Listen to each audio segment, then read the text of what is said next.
Hello, আসসালামু আলাইকুম বন্ধুরা। আশা করি সবাই ভালো আছেন। আজকের আলোচনার বিষয়বস্তু হলো চিনি। চিনি আমাদের দেহে কি কাজে লাগে? প্রকৃতপক্ষে বলা চলে চিনি আমাদের দেহের কোনো কাজে লাগে না। ডাক্তারের কাছে গেলে ডাক্তারদেরকে হোয়াইট পয়জন নামে আখ্যায়িত করে।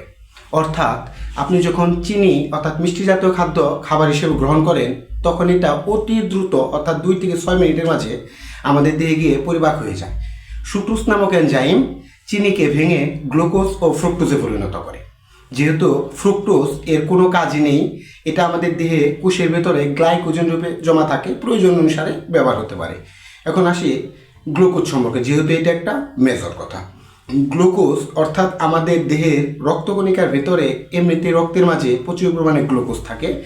অতিরিক্ত পরিমাণ চিনি গ্রহণ করার কারণে এই সুক্রোজ এনজাইম ফ্রুক্টোজ এবং গ্লুকোজে পরিণত হওয়ার কারণে গ্লুকোজটাকে কোষের ভেতরে প্রবেশ করার জন্য নিয়ে যায়। সেক্ষেত্রে একটি ইনসুলিন তৈরি হয়। এই ইনসুলিন কোষের ভেতরে প্রবেশ করার জন্য চিনিকে বারবার নিয়ে যায়। সেক্ষেত্রে কোষ অনেক সময় গ্রহণ করার পর এটাকে রেজিস্ট্যান্স অর্থাৎ বাধা প্রদান করে। একটা নির্দিষ্ট সময়ে কোষ আর ইনসুলিন গ্রহণ করে না। সেক্ষেত্রে আমাদের দেহের রক্তের ভেতরে যে গ্লুকোজ আছে এবং চিনি থেকে প্রাপ্ত গ্লুকোজের আধিক্যের কারণে রক্তের গ্লুকোজের মাত্রা বেড়ে যায়। তখন আমাদের সাধারণত টাইপ 2 ডায়াবেটিক্স রোগ হয়ে থাকে। টাইপ 2 ডায়াবেটিক্স রোগ একটি মারাত্মক রোগ, যা সাধারণত বহুমূত্র বা মধুমেহ রোগ নামে পরিচিত। সাধারণত টাইপ 1 রোগটা শিশুদের হয়ে থাকে এবং বয়সের সাথে সাথে এটা মূলত ভালো হয়ে যায়। কিন্তু টাইপ 2 ডায়াবেটিস রোগটা এ কারণে হলে এই ডায়াবেটিস রোগটা সহজে ভালো হয় না। তাই বলা যায় চিনি গ্রহণ করা থেকে বিরত থাকবেন।